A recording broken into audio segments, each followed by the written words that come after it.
I think we're live now. Good afternoon. My name's Ash Blackwell. I'll be hosting this afternoon's live stream. Thank you all for joining and coming to view this. My background, I've been an activist for quite some time, including on the issue of vaping, going way back to it was 2016 when there was a rally on the steps of Victorian Parliament. I've helped out the team at Legalise Vaping in the past, and I also work for David Limbrick. So today on the live stream, we have David Limbrick, member of the Legislative Council for the region of Southeast Metro in the Victorian Parliament, and Dr. Colin Mendelsohn, who has an extensive career in smoking cessation. He's the conjoint associate professor in the School of Public Health and Community Medicine at the University of New South Wales.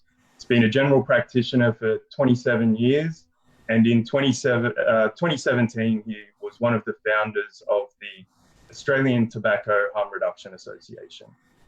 Colin, do you want to tell us a little bit more about who you are and why you founded ATHRA and why vaping is such an important issue?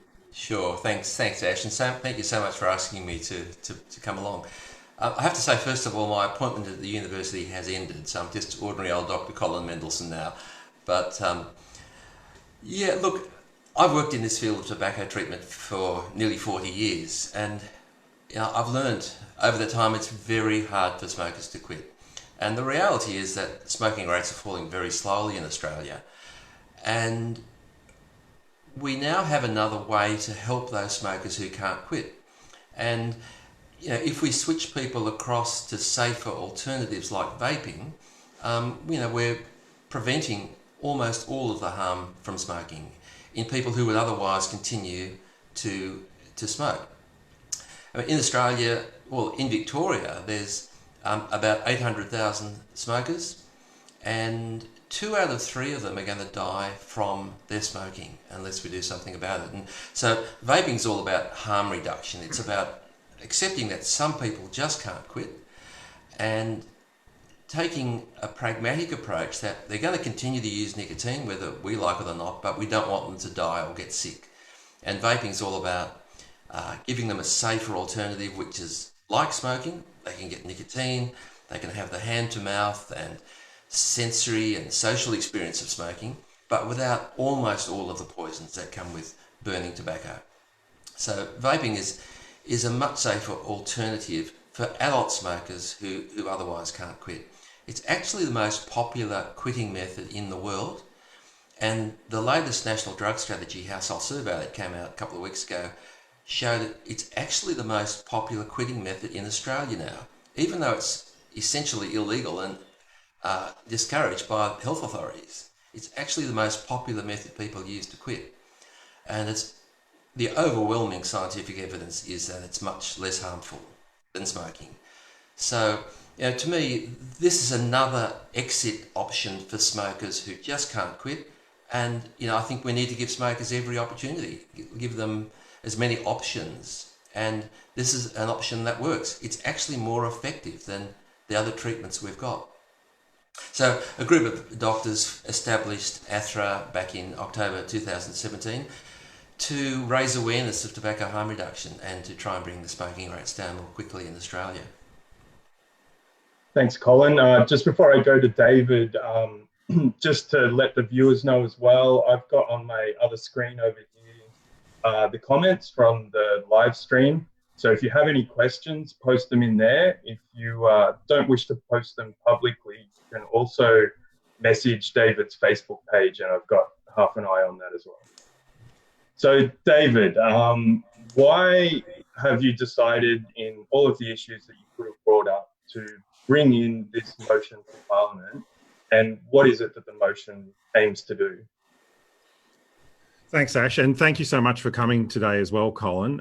It's amazing to have someone with such experience and expertise in this area to talk with us about it and talk with people who are interested.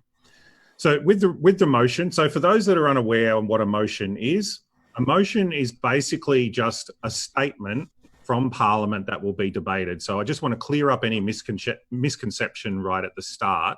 We're not voting to legalise vaping or anything next week. What we're doing is I'm putting up a motion that will call on the government to legalise nicotine-based vaping in Victoria.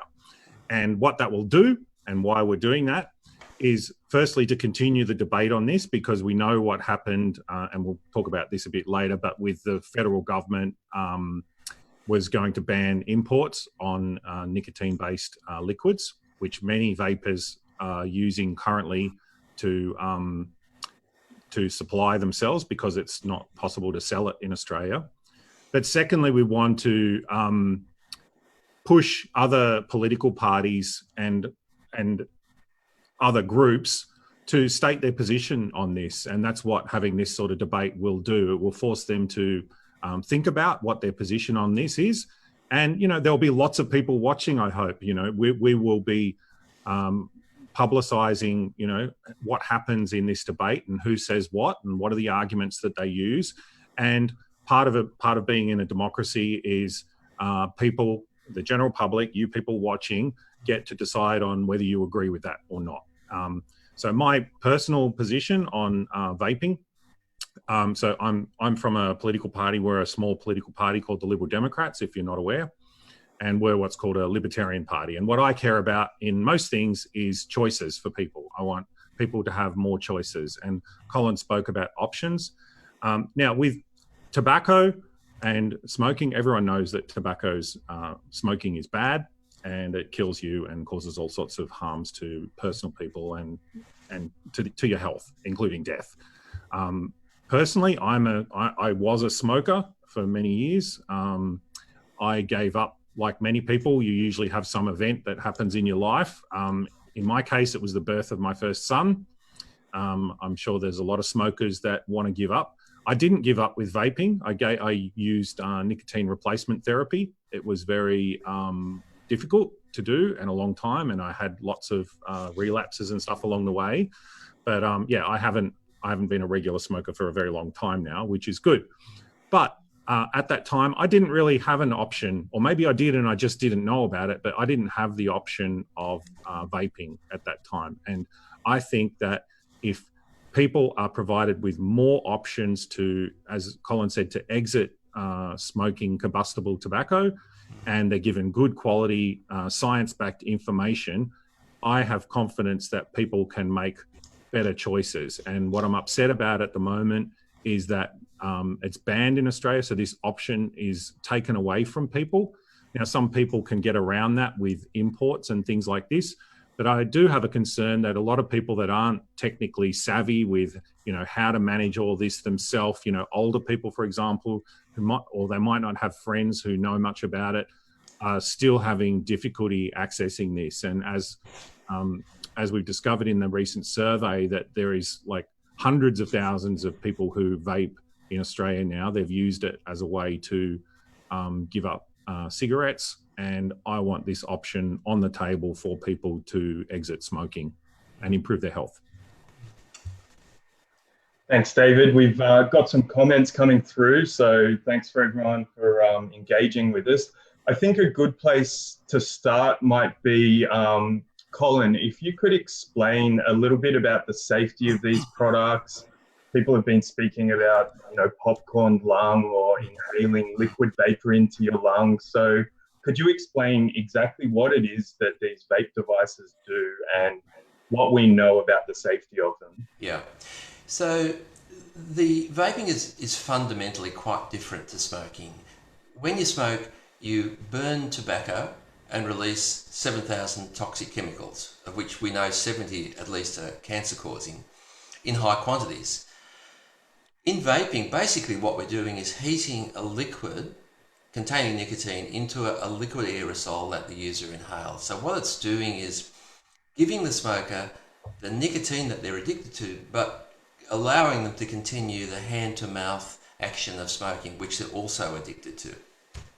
The number of chemicals in vapor is substantially less than in smoke, a far smaller number of chemicals and at much lower doses, mostly less than 1%. of the concentrations in smoke. So we know vaping is much safer, overwhelmingly safer, and probably at least 95% in fact safer than smoking. It's not risk-free and it's not for non-smokers. But when people switch to vaping, they reduce their exposure to toxins dramatically. They reduce what we call biomarkers, which are the toxins that we measure in the body, and we see significant health improvements. And we see huge financial improvements. Vaping is at least 90% cheaper than smoking. And considering smoking is particularly a problem in low income and disadvantaged groups, that's a huge source of financial stress for those groups. So, vaping ticks all the boxes. David, Mick Kerr has asked, how many other politicians do you have supporting your motion? But let's expand that and talk about what's been your experience in the Victorian Parliament when the issue of vaping has come up. Like, how much support is there, and what kinds of things are people saying in response when the debates come up in the past before? Yeah, so there's been a number of times that this has been brought up in Parliament, both by myself and other members of Parliament in the Legislative Council. So this is the upper house in the Victorian Parliament. The general response has, when I've asked questions to the Health Minister, the responses have been pretty disappointing, to be honest. They've brought up things like the experiences in America with the illegal black market cannabis-based vapes, which were very harmful, but that's not what we're talking about. They've brought up things, lots of talk around big tobacco is a big scare thing, but a lot of these products have got nothing to do with big tobacco at all. In fact, they're competitors to tobacco in most cases, although that's a bit more complicated, but in general, they're a competitor to tobacco. And the vaping products actually don't contain tobacco at all. And so there's been this real conflation around the issue, and a lot of people have been very, the response from the Health Minister I was very disappointed with. There is other support though in the Legislative Council. So I know that Fiona Patten from Reason Party has been a long-standing champion of this issue. Some of the other minor parties are sort of quietly supportive or sort of on the fence about it.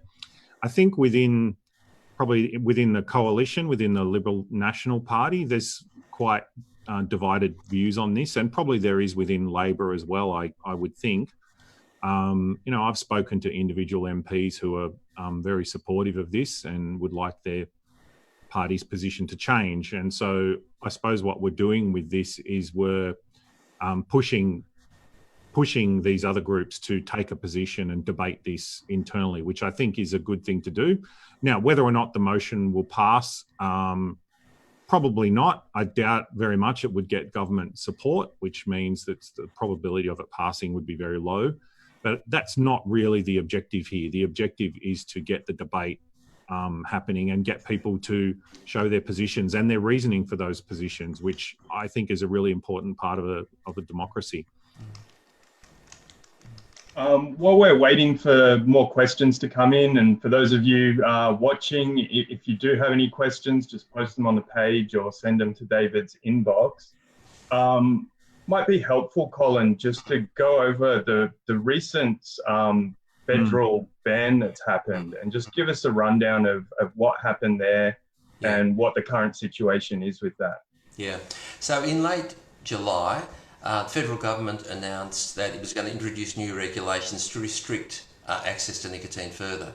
This was announced at the end of the parliamentary sitting, 6 weeks before the next one, so there was no opportunity for parliamentary debate or public consultation, and it was coming up in 2 weeks, the change. Look, it was really very poorly thought through. It was an unworkable, onerous system which just wouldn't have worked, and it would have left Australia's 520,000 vapers high and dry without supplies. And most of the vapers I've spoken to have said they would have no choice but to go back to smoking, which would be a disaster. We know 2 out of 3 long-term smokers die prematurely from their smoking. and you know, to send people back is absolutely criminal, I think. Mm. It would have encouraged a black market. So when you prohibit something, you know, we know if people want it, they'll find a way to get it. And David mentioned EVALI, which is that lung outbreak in the US. And the reason that occurred was because people were using contaminated THC or cannabis oils from the black market. And it was because of the ban on cannabis in those locations largely that this occurred. So if you ban something and don't regulate it, the black market steps in. They produce low quality products. They're happy to sell it to young people. And the criminal elements get involved. It's a disaster. And we know prohibition doesn't work, and it wouldn't work here as well. So what Greg Hunt wanted to do was to put a ban on importing nicotine into Australia with a fine of $220,000. And he created a system where people had to go to a doctor, get TGA support, it would take a few days to come through, then they have to get a script, then they go back off to some medical importing company that brings it in, provides it to the doctor, who then provides it to the patient. I mean, it's just ridiculous when you can go next door to buy a packet of cigarettes. And that's what most people would do. And it just doesn't make sense to allow the sale of the most deadly consumer product available, but to ban something which is now the most popular quitting method, and which is much safer, and to make that as hard as possible to get.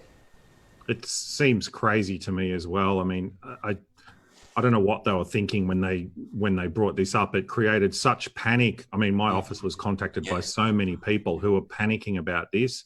Lots of people were buying up massive supplies from overseas because they were worried about it. They were fearful of going back to cigarettes. But I mean, the crazy thing to me is that nicotine replacement therapy products, I can go to Woolworths and buy it. They don't even check people's age when they buy them. Like, I can go and buy the lozenges and stuff like that, just go up and walk up and pick it off the shelf and scan it through at the checkout. And to have almost no sort of controls on that, and yet prohibit the most successful, what appears to be the most successful method for people to quit, totally prohibit it. It just seems really inconsistent. And this inconsistency thing is something else that before we started, Colin and I were just chatting about. What's disappointed me is that the idea of harm reduction in other areas has been, really well adopted and embraced by lots of people. So in the area of illicit drugs, there's been a lot of embracing of that. But for some reason, in the area of tobacco, people just have a totally different view on that. And I'm not really sure what drives it. I think maybe it's just the whole vibe of it. They don't like it. I'm not really sure what drives it, but it seems really inconsistent. I mean, maybe you've got a view on what's driving all that, Colin. It just seems strange to me that these groups that support it, Thanks, David. I might tie that into a couple of questions before I kick it back to you, Colin. So a couple of things that have come up from the live stream is what can businesses and consumers expect from 2021? Because at the moment, the situation seems to be that the ban is delayed. And there's also people speculating on exactly that question. It's come forward in the idea of, like, is Greg Hunt in the pocket of big tobacco? But let's maybe explore, like, what is it that you think is driving the opposition from people? Yeah, look, there's a number of issues there. One is, this is not big tobacco. The opponents of vaping try and conflate it with big tobacco, and no one trusts big tobacco, and I hate them as much as anyone. But this is a disruptive technology which is going to lead to the destruction of their business. So they're moving into these products, just like petrol cars are going to be replaced with electrical cars, and analog phones will be replaced with digital mobile phones. That's progress. This is disruption, and companies that don't adapt to that are going to be in trouble. And if the big tobacco companies make fewer combustible cigarettes and switch to a far safer product, that's a win for public health. Big tobacco only makes about 20% or less of all vaping products in the world. So, to ban this because of big tobacco is really counterproductive. This is their worst nightmare. This is disruptive, and it's going to destroy their business. And you can see that in their stock prices, which have fallen dramatically in the last few years. Why are people objecting to this? Look, it's the evidence is clear. There's no question that these products are safer, that they're more effective than everything we've got, and they're working overseas. And Australia is the only Western democracy to ban the sale and use of nicotine. So it's not about the scientific evidence. It's about, in Australia, we've always approached smoking as something we should just stop. People should just stop. And they should stop nicotine because we don't want people using addictive drugs. The reality is that many people just can't. And we have to accept that. And if we give them nicotine in this form, we're taking out almost all the poisons and reducing their risk of dying dramatically. So there's that ideological objection. There's a moral objection. People shouldn't be using drugs like nicotine, so we can't have that. There are vested interests. There are groups that have always built around a model of abstinence. So various charities that receive funding for campaigns and research and for their staff, all about destroying big tobacco and stopping smoking. And this whole new idea is something that they're having trouble coming to terms with, because it's quite different to what they've always done. There's also $17 billion worth of tobacco tax a year, which is obviously playing a role in some circles anyway. So there's all these other factors which are behind the scenes. I mean, they'll talk about youth vaping, and they'll talk about EVALI, and they'll talk about big tobacco, but really behind the scenes, I think it's much more complex than that. Yeah, and Go ahead, David. Yeah, so I mean, with the youth vaping thing as well, like that just seems weird to me, that because it's already prohibited, right? So we prohibited it with tobacco sales as well. Yeah. The only reason that kids can get their hands on it in Australia is because it's done through a black market. If it was a legal product, we would have restrictions and heavy penalties for people selling it to minors. And exactly. Presumably there wouldn't be a black market because there's no need for it, because it would be a legal market. So that argument just doesn't hold any water at all with me. It doesn't. And I must say, like in my day, kids rebelled by smoking. These days, those kids who are going to rebel are now vaping instead. And there's a lot of misinformation about what's really happening, even in the US. So in Australia, in this latest survey, we found that 1.3% of non-smoking kids had vaped in the last year. Now, the great majority of that was just occasional vaping, once or twice, 3 or 4 times a month. So most vaping by kids is actually by kids who already smoke. And actually that could be a good thing, because vaping, if they're switching to vaping or vaping, sometimes it's much safer. So the numbers don't stack up. Yes, more kids are vaping, but in the US, for example, where they're terribly worried about a youth vaping epidemic, smoking rates are falling faster than they ever have. They've accelerated. The decline has accelerated since vaping became available. So it's actually, I think, from a public health point of view, leading to positive outcomes. We don't want kids vaping or smoking, but they're going to do one or both. And I think to deny them vaping means we'll only have more smoking. Great. That was exactly the question I was about to ask you both, so thank you. Let me just see here. So there's a couple of questions that have come up, but I think one that might be useful to go back to in the discussion about big tobacco and their role in this space. Where do you see heated tobacco products? I guess for you, Colin, what's their safety rationale? What are they compared to other forms of vaping? Yeah. And then maybe David, if you want to jump in and just sort of explain what you would like to see in terms of heated tobacco products and vaping, like where they fit into this picture politically and with policy. Yeah, so heated tobacco products are made by tobacco companies, but they basically involve generally a stick of processed tobacco that's put into an electronic device, which heats the stick of tobacco at a much lower temperature than a cigarette. So you don't get combustion. There's no smoke. So what you're releasing is the nicotine and the flavouring. Of course, there are some chemicals, but far less than in smoke. And in terms of toxicity, there's heated tobacco, and there's smoke, and there's vaping. They're not as good as vaping in terms of the toxins that they release, but they're far better than smoking. So we see them as another option. And as David was saying, we want to give people choices, because vaping won't suit everyone. So for those people who just can't quit, some will vape, others will say that doesn't work for me, I want another option. And the toxin load is dramatically reduced. And we're seeing that repeatedly in studies. And we're seeing in countries like Japan and Korea, where heated tobacco products are popular, smoking rates are falling dramatically in an unprecedented way. So they're being taken up, they're effective, they're much safer, and they should be available as another option.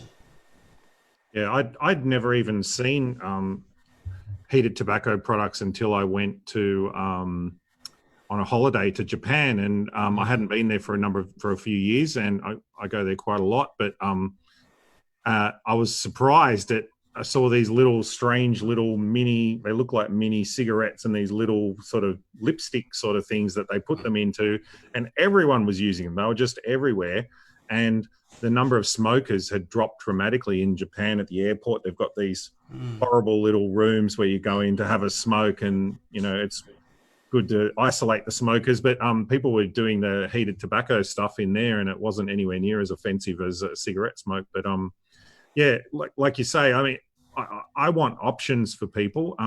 It appears that the most demanded option and most successful one in Australia is vaping. But I just want more options for people, and if any of those options that are less harmful than tobacco, then they should be available, I think. And they work, David. Like in Australia, our smoking rate has fallen by 0.3% per year over the last 7 or 8 years.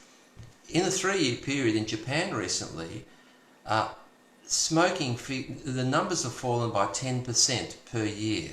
It's unprecedented. They've fallen 30% in the last 3 years, and that's unprecedented. It's extraordinary, and we should be celebrating that instead of banning it. It's clearly making a huge difference.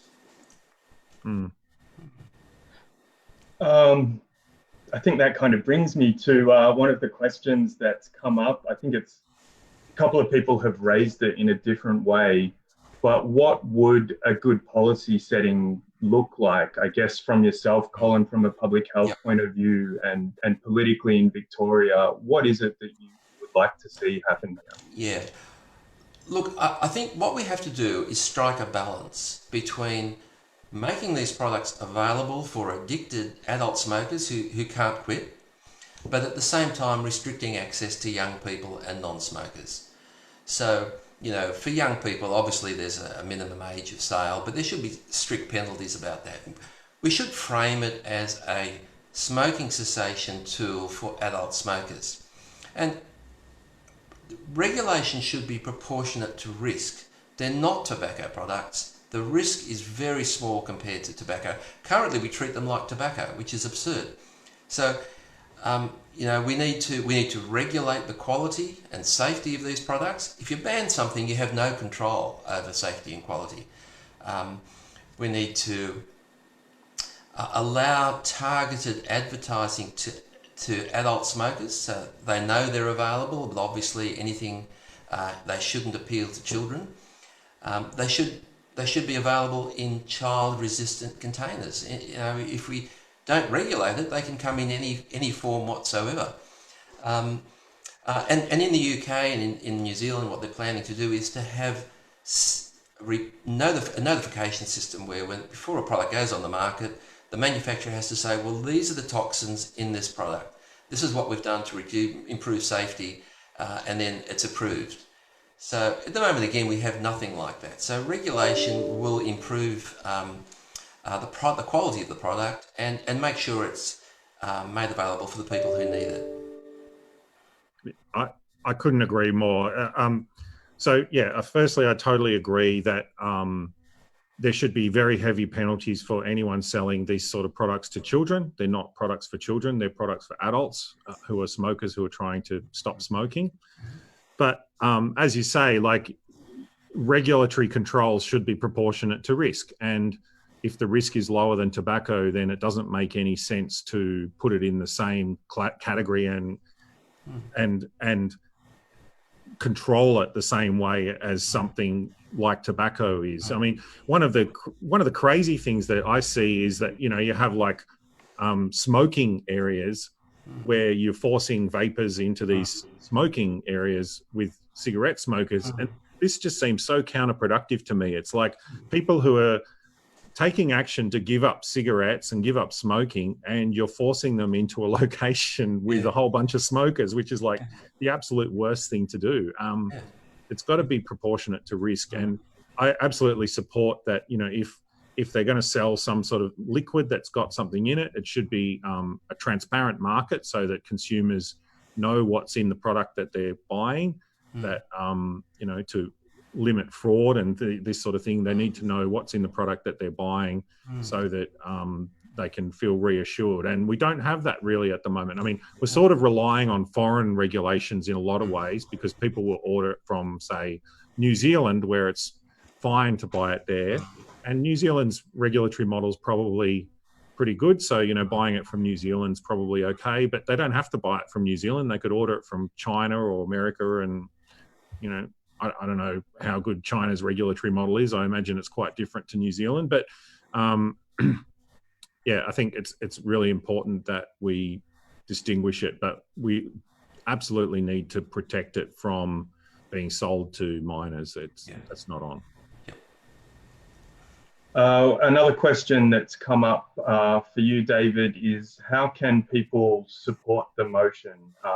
Now, not everybody who's attending this live stream will be in Victoria. So I guess, how could they support the motion if they're a Victorian? And how can people, I guess let's just expand that. The other question that's come up is, what can the vaping community do more broadly to support the issue?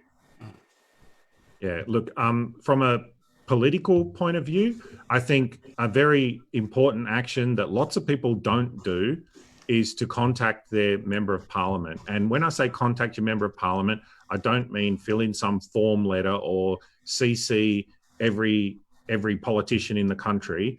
I mean, find your local member of parliament, and maybe Ash will be able to put a link up so that you can find your Victorian member of parliament for the Legislative Council. There's only 40 members. Every person in Victoria has 5 upper house members that represent them. Send them a personal email directed to them about your story, why this is important to you. I think that's the most effective thing. I've resisted and said I don't want to provide any template letters or anything like that, because I just don't think that they're very effective for influencing people. But if you write a letter to a politician who represents you, and it's a personal story on how this technology has helped you improve your health, that is undeniable real life experience that they can't just ignore. I think that's the most effective way to influence people.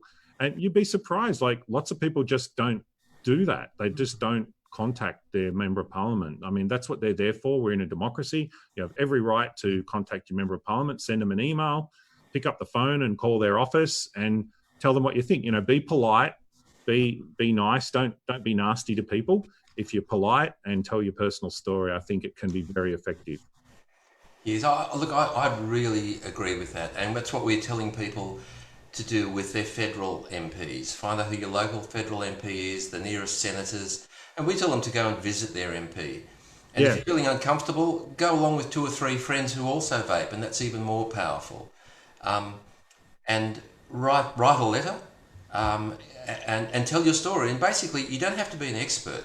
You just have to have a story. And these stories are so compelling. You know, people say, look, I smoked heavily for 30 years. I got emphysema. My doctor said I had to quit. I couldn't.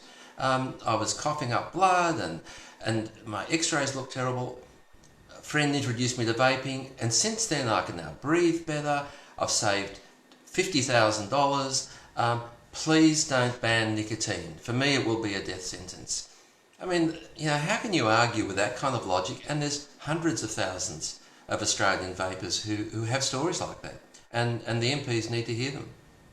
Absolutely. I mean, and the thing that amazes me is just how many vapers there are now. And, politicians like numbers. If you tell them, they represent you. It's their job to represent your interests. And if the laws are taking away choices from you that would enable you to improve your health, you have to let politicians know that you're not happy about that. Mm. Yeah, there's 130,000 vapers in Victoria.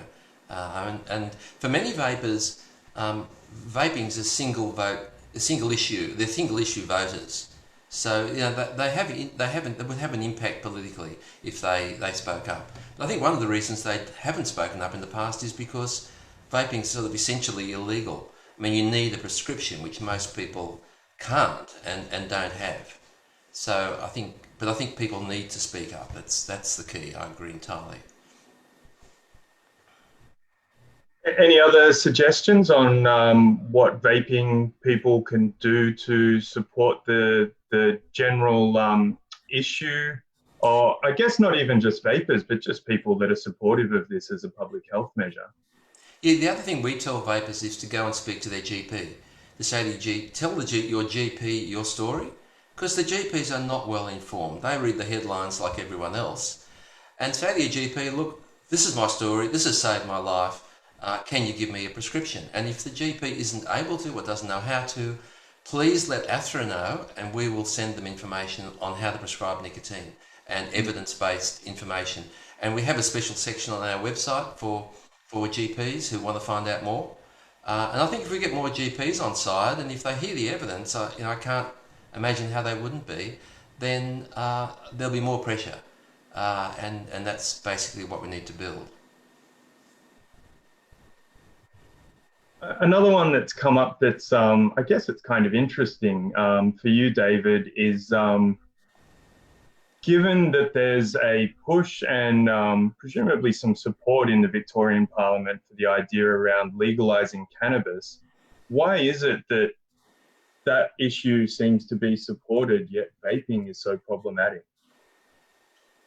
It's the vibe of the issue, I think, is all it is. I think, look, tobacco has a real, and anything to do with tobacco has a real stigma around it.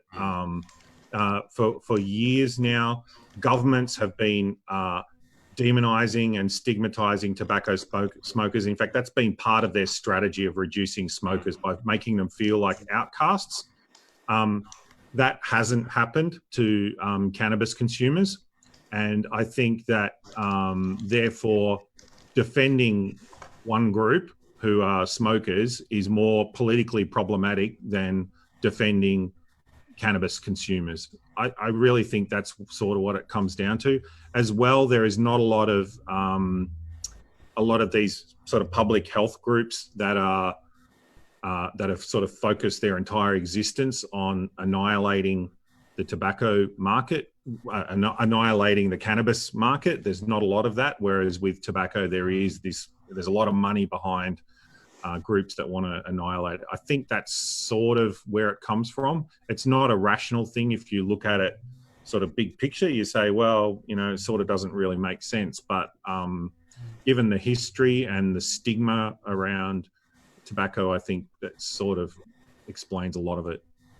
Now, I think one of the other points to add to that, and I agree with what you said, is that nicotine is really poorly understood, and partly because of the demonising, but people don't understand that nicotine is actually, yes, it's addictive, but it's a relatively benign drug. It has very, very few significant health effects, but people associate it with smoking, so they assume it's harmful. And as you said, you can go into a Woolworths and buy nicotine products from the age of 12. It's approved from the age of 12. But for some reason, the idea of people buying nicotine liquid to help them quit is regarded as unacceptable, and it's just inconsistent. There's a question perfectly tailored for you here, Colin. do you know if it's true that Greg Hunt will not allow the nicotine scripts to be bulk billed? Yes. So what happened was with COVID, they introduced telehealth services with a Medicare rebate so that people wouldn't have to go to the doctor. They could ring up, have a consultation or a video consultation and have their medical care. But then what happened was that there were certain corporate groups that were starting to abuse this. So certain chemist chains were setting up, ring in to the doctor and then we'll give you the script. And it was being abused. So look, I understand why they've then said, well, you can only get scripts with a rebate from your own doctor. So we don't fragment the medical care, and there's a good case for that. But it does leave people like smokers who want to switch to vaping out in the cold because most doctors aren't willing or able to provide scripts. And so if a vapor wants to get a prescription, they now still can get it, but they have to go to another doctor and it's not rebated. Look, the cost is perhaps a couple of packets of cigarettes. It's not a big deal. And it's once a year. So, I mean, there's a list on the ATHRA website of doctors who understand the value of vaping and are willing to write prescriptions where it's appropriate.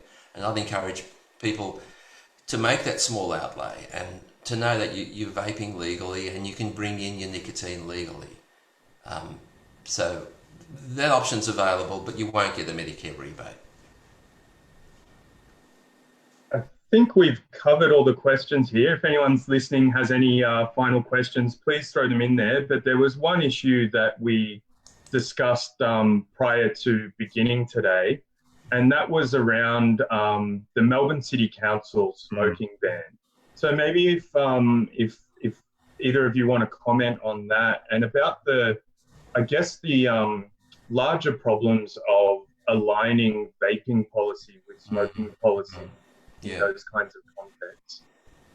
Yeah, look, I'm happy to comment on that. I think that decision's not based on evidence. I think it's based on politics and ideology, and it was all about bringing the CBD in line with other parts of the state. But, the reality is that secondhand smoke, there's no evidence of any secondhand vapor, no evidence of any material harm to bystanders. I think it's more a question of etiquette and amenity for bystanders. It's just good manners not to vape in big clouds around other people who aren't vaping. And I think it's just a matter of courtesy. I'm not sure the government has a role in ruling on things like that. If you're doing something that doesn't hurt you or anyone else and you're being courteous about it, I don't see that the government personally has any role in passing laws on that. And I think we need to make vaping as attractive to smokers as possible. And if you can go outside and vape in the smoke-free zone, that adds value to the idea of switching to vaping. And that's what we should be encouraging. Whereas if you say to vapers, well, you're as bad as smokers, you've got to go over there where the smokers are, then, as David said, you're exposing them to smoke, you're exposing them to the habit they're trying to break, and sending the wrong message. We should be saying, we want you to quit and switch to vaping if you can't. And we want to make it as easy as possible. Yeah, I mean, the Melbourne City Council motion was interesting, and I watched that debate and some of the evidence that was given by yourself as well, Colin. And there was one thing that I thought was really important point, and you just mentioned it around the etiquette. And I think this is something that maybe vapers need to manage as part of their culture. People don't like having vape clouds blown in their face. And, that's a legitimate complaint from people. And if vapers don't want councils to pass local laws banning vaping, I think that they need to try and manage that within their own culture and etiquette as much as possible, because, it is a legitimate concern. Some people don't like it. And if there's a lot of people doing it, then people will get upset and push to have laws banning it. Yeah. And that's probably the most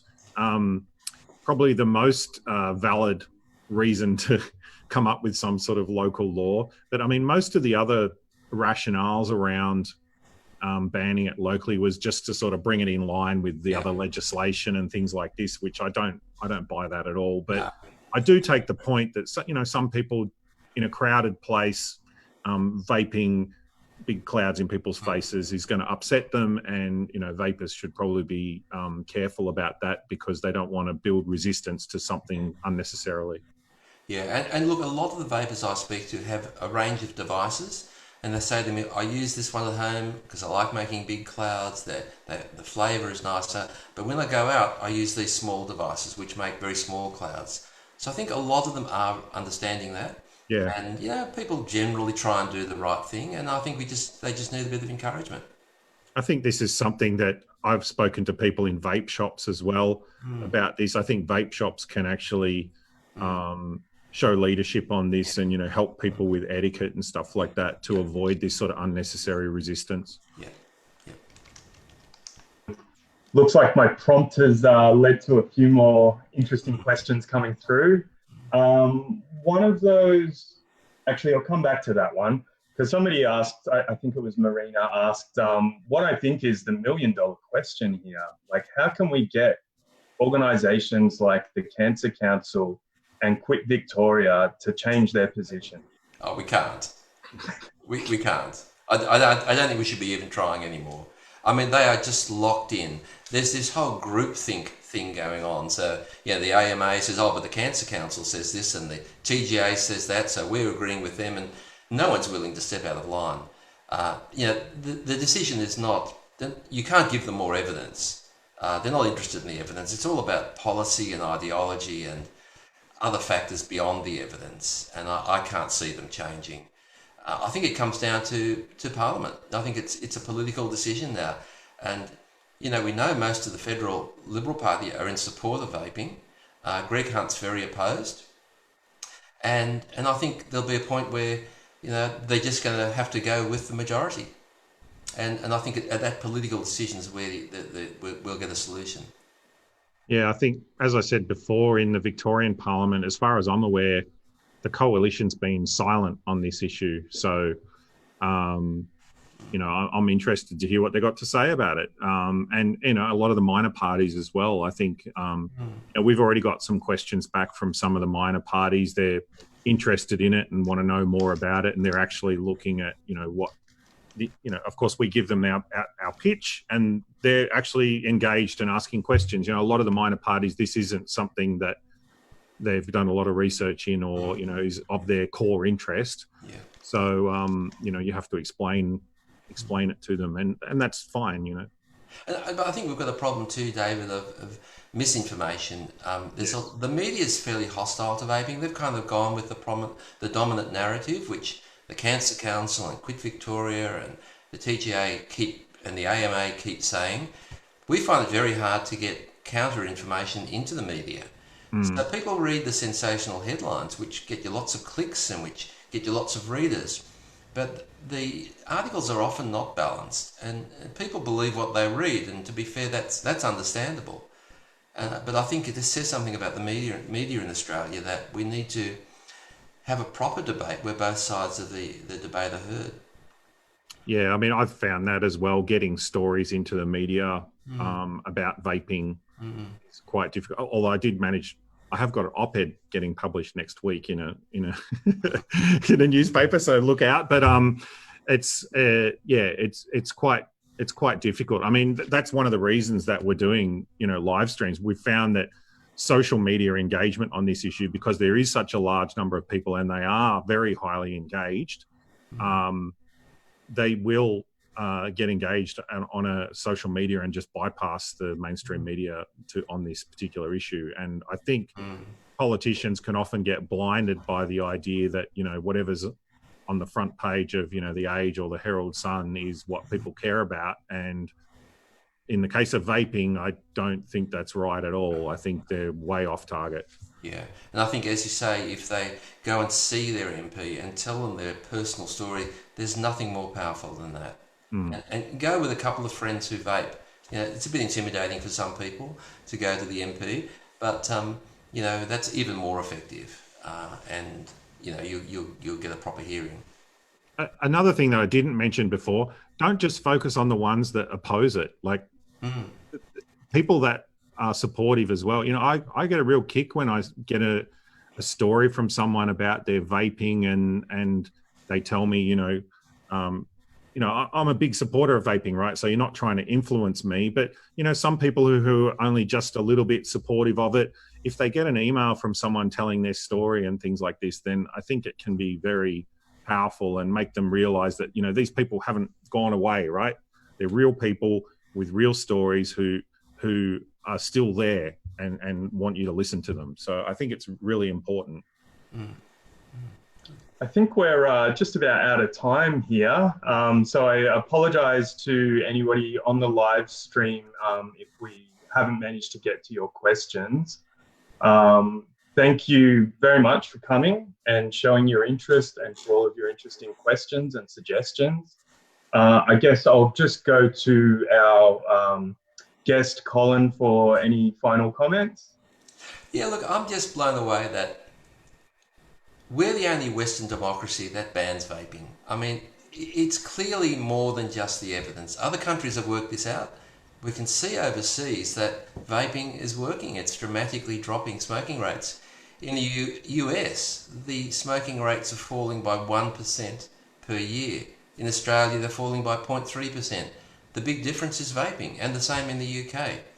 I mean, real world experience is showing us that this is working. The science is showing it's much safer, it's more effective than other methods. We just need to make lots of noise to get that message out. And, you know, I think at the federal level and at the state level, you know, eventually we will win, but the sooner the better, because 60 smokers die every day, and it's not something we should put on the back burner. I know we've got COVID at the moment, but this is the leading preventable cause of death and illness in Australia, and we can't, it's got to stay on the radar. Yeah, I couldn't agree more, Colin. I mean, just from, like I said before, I want more choices for Australians, and if people have a choice that is different to smoking tobacco that's going to be better for their health, then I want that choice available. And, you know, it just seems crazy to me that this is still off the table. I think we need to continue fighting for this because it's such an important issue. And how can people follow the progress of this motion, David? Yeah, so I'll be posting updates. My team and I will be posting updates on Facebook and Twitter. We'll also post a link to the live Parliament feed, so you can actually watch the debate live if you want. And I'd encourage you to do that if you've got time. The timing's going to be a bit weird this week because Parliament's doing a staggered timing. So it's actually going to be in the evening rather than during the day. So we'll try and get you times on that as soon as possible. That'll probably be tomorrow. We'll know exactly when. But yes, Parliament is operating very differently at the moment because of all the pandemic restrictions. So we're not sure exactly what time it will be, but we'll let people know on social media. So Facebook and Twitter, if you follow me there, then you'll be able to get some details on it. Great. I guess we'll leave it there. Thank you, David Limbrick, member for the Southeast Metropolitan region for the Liberal Democrats in Victoria's Upper House, and Dr. Colin Mendelsohn from the Australian Tobacco Harm Reduction Association. Thanks so much for coming. All right. Bye, everyone.